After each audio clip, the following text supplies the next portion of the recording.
Hey, welcome back to my channel, Duct Tape Mechanic. And in this video, I'm going to show you how to fix a washing machine that's leaving stains on your clothes. So this video is going to be applicable to a wide range of washers as long as they have this type of wash plate agitator. So if you find this video to be helpful, make sure you subscribe to my channel for more DIY and tinkering videos. Alright, so this is a Maytag machine right here, but like I said, this video applies to a lot of pretty much any type of machine that has this type of wash plate. Basically what happens is a lot of the dirt and grime and oftentimes the fabric softener, if it doesn't get dissolved in water, it tends to settle at the bottom and it gets caught underneath this wash plate, and that can just lead to a lot of grime and mold, mildew buildup that can get transferred onto your clothes. And that's the number one reason why a washing machine begins to stain your clothes. There's other reasons as well, particularly the ones that have a dispenser here. I've seen a lot of those gather mold as well, but this is the reason we'll be covering, and I'll show you how to remove this wash plate and clean it out from underneath. So yeah, let's do that next.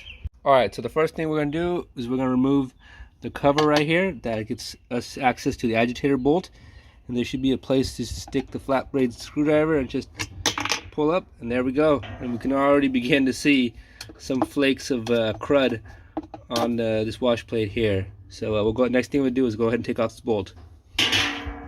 So if you have a Whirlpool, Kenmore, Maytag, Amana, or anything that's made by Whirlpool, because that's the kind of the father company to all these other sub companies, it's going to be a 7/16 inch socket that's going to fit over this bolt. If you have a Samsung or an LG, it's going to have to use a metric socket for that. So we're going to the next step is just going to be pretty much getting that bolt off.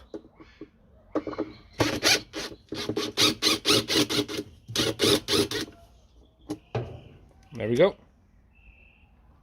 So that was the two easy steps: removing the cover and removing the bolt.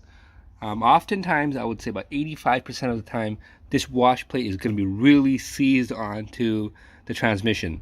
And so what you're going to have to do is you're going to have to get some WD-40 or PB blaster and just spray it very liberally all around and leave it overnight. Otherwise, you're going to be yanking at this thing and it's going to be no good because you're going to end up breaking the wash plate.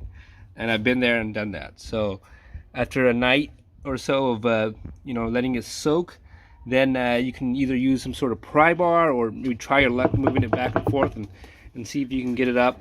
I think this one I can get, but I may have to move it. It's beginning to go a little bit now, but they do not typically come out this easily. And yeah, so there we go. And take a look at this.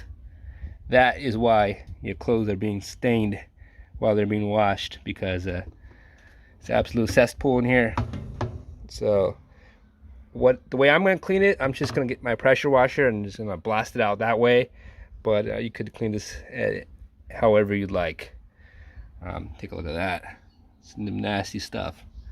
So yeah, let's get this thing cleaned up and we'll put it back, and that's it.